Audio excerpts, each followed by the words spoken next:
お、弾いた。お、強い、もしかして。さて、お、うわっとミカルゲベイ、これと戦っていきましょう。どうなるんでしょうか。こんにちは、スタルケルです。皆さん、ポケットモンスターやっておりますでしょうか。最近はもうブリリアントダイヤモンドとシャイニングパールがね、発売されて、それをやってる方とか、あと他のシリーズとかやってる方いるかと思いますけども、自分前回こちら、このミカルゲをベイブレードにしてみたみたいなね、動画を出したんですけれども、この、なんでやったかっていうと、このミカルゲがこれ一番ベイブレードにした時強いんじゃないかってことでやったんですけど、その時の動画のね、コメントでもう皆さんいろいろこのポケモン強そうですとかね、このポケモンやってみてくださいっていうね、コメントたくさんいただいてね、本当にありがとうございます。で、今回その中から、ちょっとこれベイブレードにしたら面白そうだなってものがあったので、それを今回はベイブレードにしていきたいと思います。それが、こちら、スターミーですね。いや、まさにだなと思って、なんかマルマインとかも、面白いっちゃ面白いんですけど、あれ球体じゃないですか。ベイブレードってこれもう分解しちゃうと、あれなんですよ。ちょっとこの薄っぺらい板みたいなね、感じなので、球体ってよりかはこういう薄い感じ、アンノーンとかね、ああいう系が合うのかなと思って、でも本当まさにね、スターミーなんてぴったりだなと思いまして、今回はベイブレードでスターミー作っていきたいと思います。それではやっていきましょう。こんにちは、スタコです。CAD でスターミーベイをモデリングしていく様子を見ていきましょう。ネクサスディスクもモデリングすることで、実際に見た目のイメージを確認しながら、作ることができるらしいですよ。ちなみに今流れている BGM は、初代ポケモン赤、緑の、花田シティの BGM だよ。花田シティには、水タイプ使いの霞がジムリーダーを務める、花田ジムがあるよ。霞が使うスターミーがめちゃくちゃ強いんだよ。ってことで完成です。それでは早速、スプレーでね、塗装していきたいと思います。まずはこの、染球っていうスプレーで、この白くね、下地の塗装をしていきたいと思います。この下地の白い塗装をすることによって、この下地が白なので、その上に色を重ねた時にすごく綺麗に、ね、なるんですよ。このスターミー紫なので、この元のちょっと黒っぽい灰色の上に紫を塗装するより、最初に白を塗装しておいて、その上から紫塗装する方が綺麗になるっていうのと、あとこの下地のこの染球をやることで、その上に塗装する紫がこう定着しやすくなる、塗装が剥がれにくくなるっていう効果も一応ありますね。それでは次、この下地の白を1時間とか2時間ぐらい乾燥させてから、その上にまた色を重ねていきたいと思います。で、これがあれですね、スターミーの黄色とか金色の部分のゴールドの塗装を今しております。で、今使ってるこのスプレーがメタリックの、スプレーなんですけど、これ前回のミカルゲの紫のメタリックでも使った同じところのスプレーで、ファッションカラーペイントっていうんですけど、個人的にこのねスプレーがメタリックが普通に綺麗で、しかも安いので、これ結構お気に入りのスプレーとなっておりますね。ということで、こういろんな面から上から下からこういろいろねしっかりと塗っていって、でこう綺麗にねこうゴールドがこうキラキラするようにこうまんべんなく塗っていっております。でこれ普通に今撮影してるのが自分のこのアパートの前なんですよ。アパートに駐車場ありまして、その駐車場でこう塗装をねしているんですけども、こんにちは。ご近所さんがねこう挨拶をしてくれるという。挨拶返してます自分はもうご近所さんが来たらこう挨拶、自分からすることもあるし、挨拶していただくこともあるので、挨拶してる関係ですね、ご近所さんとは。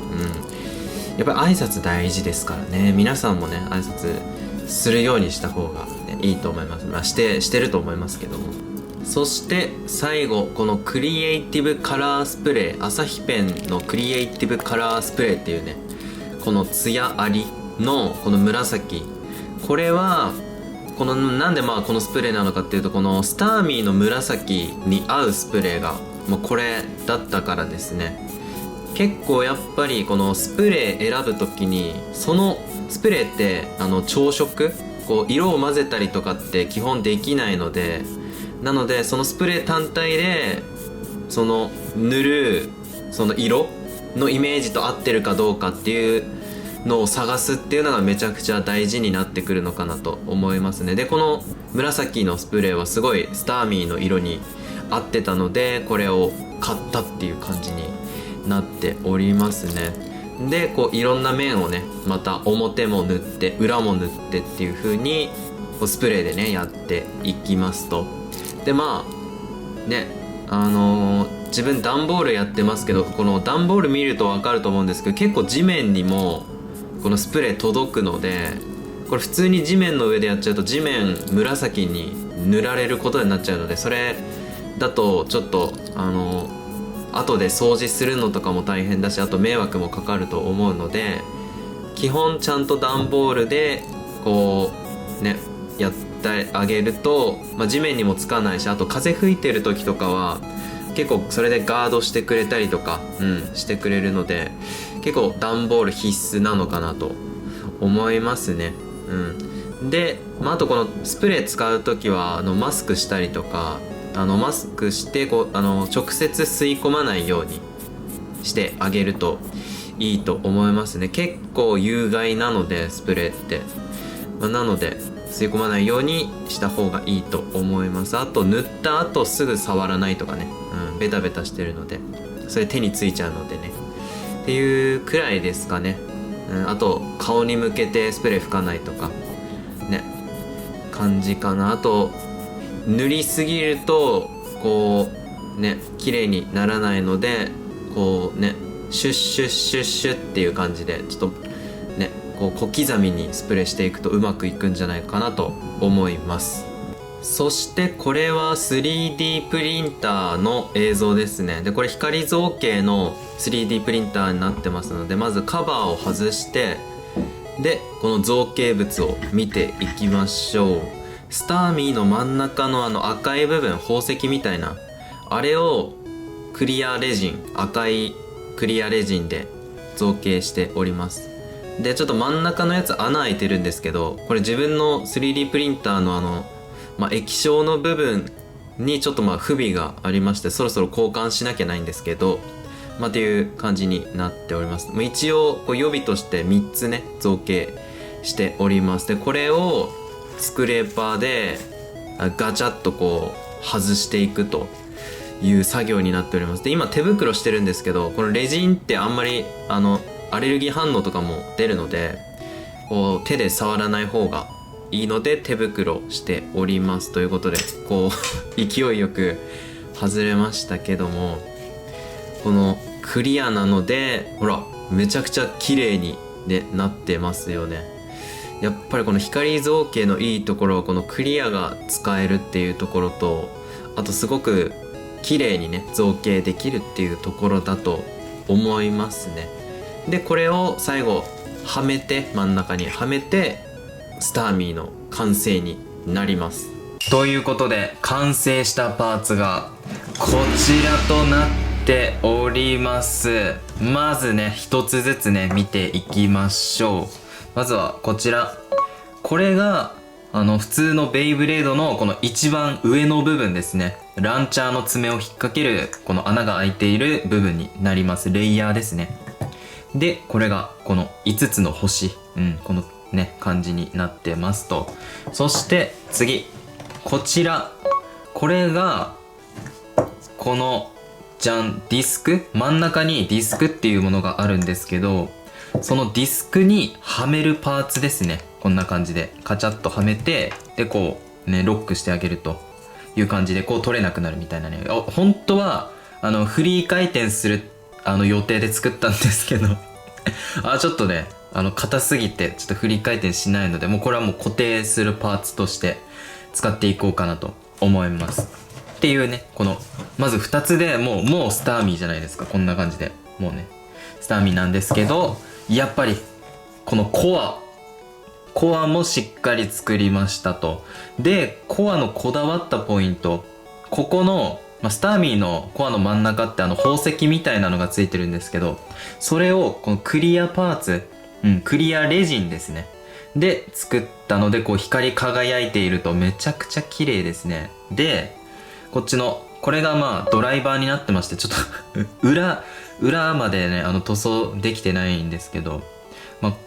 見えるのはここだけなんでね、ディスクじゃないドライバーになってて、この真ん中には3ミリかな、3ミリぐらいのステンレスの棒を差し込んでおります。ちょっと見えるかな。っていうので重さもしっかりあるかもしれないですね。ということでこの3つ組み合わさるのかってところですね。やっていきましょう。これを入れて、はい。しっかりカチカチってなりましたね。ということで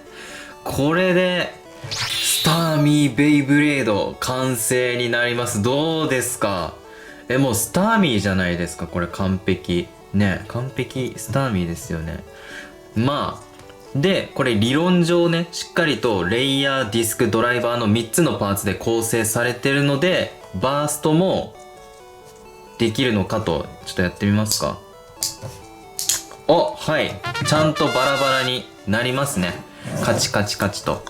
いやこれが作りたかったんですよね。すごいこれ、しっかりとねスターミーになってバーストもすると、いやいいですねこれは。それでは重さを測っていきたいと思います。で比較としてこっちのダイナマイトベリアルも一緒に重さを測っていきたいと思います。まずはレイヤーから。ダイナマイトのレイヤーは 26.16g。 やっぱりこのメタルがね搭載されてるので、その分重くなってますね。そしてこっちのスターミーのレイヤーは 17.07。 やっぱりメタルがない分ちょっと軽いですね。そして次ディスク、ネクサスディスクは 30.63g。 そしてこっち同じネクサスディスクにこの星をつけてるのでちょっと重くなってそうですね。 35.94g。 ちょっと重くなってました。そして最後ドライバー、こっちベンチャードライバーですね。ベンチャードライバーは 7.76g。 そしてこっちのスターミーのコアの部分、これステンレス入ってますからね。さて14.04、 ほぼ倍くらいですね。それではちょっとこれをこう全部ね組み合わせた時の重さも測っていきましょう。さてこれを全て組み合わせてあげて、はい。でまずはダイナマイトベリアルから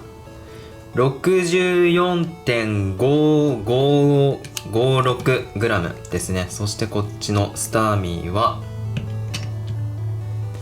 67.06。 組み合わせると重くなってます。ということでこれはバトルも期待できるんじゃないでしょうか。ということで早速バトルやっていきましょう。それではまずはねこちらのスターミーがちゃんと回るのかどうかっていうのをやっていきたいと思います。でこのスタジアムはちょっとね水を意識して水色のねスタジアムにしてみました。それでは行きましょう。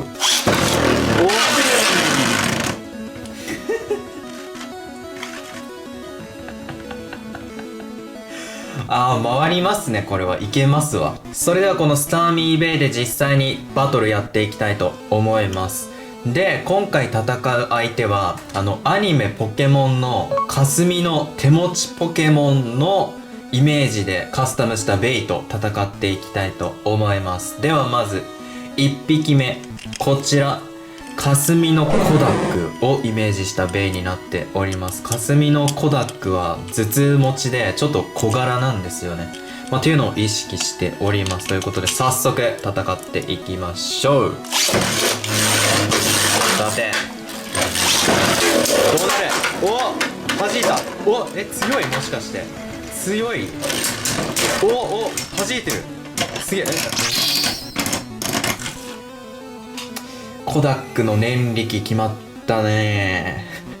それでは次は霞のニョロトノとね戦っていきたいと思います。ニョロモからニョロゾへ、そしてニョロトノへね進化させたこのニョロトノと戦っていきましょう。さてなんか欠けてますね。おっとニョロトノのメガトンパンチ決まったかこれ。それでは次は霞のギャラドスですね。霞最初ギャラドストラウマでめっちゃ苦手だったんですけど、それを克服して仲間にしたギャラドスです。それでは戦っていきましょう。うわっ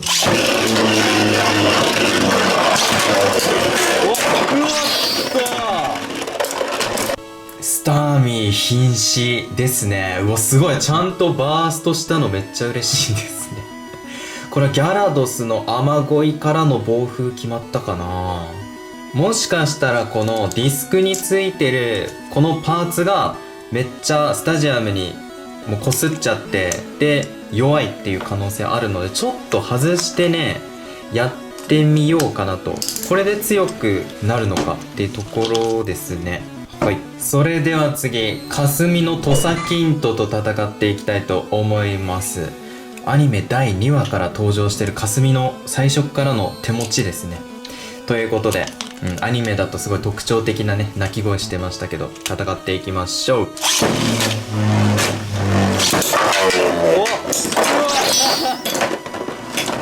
これめちゃくちゃバーストしやすくなっちゃいましたね、外したことによって。ということでやっぱり回りやすくはなったけどバーストもしやすくなったってことで、やっぱ付け直してやっていきたいと思いますね。はい、こんな感じで。そしてラストやっぱりねこいつでしょう。前回のポケベイで作ったこちらミカルゲベイ、これと戦っていきましょう。どうなるんでしょうか。うわやばい。なんとスターミーのこの星が砕け散ってしまいました。うわー、これはやっぱりスターミーエスパータイプ入ってますから、ミカルゲのゴースト悪やっぱりタイプ相性的に不利だったってのが敗因ですかね。いやでもよくやってくれましたね。ということで今回のスターミーをベイブレードにしてみたという動画いかがだったでしょうか。いや最後はねちょっとこのねパーツが砕けて人手マンみたいになっちゃいましたけど、いやでも個人的にこのしっかりこの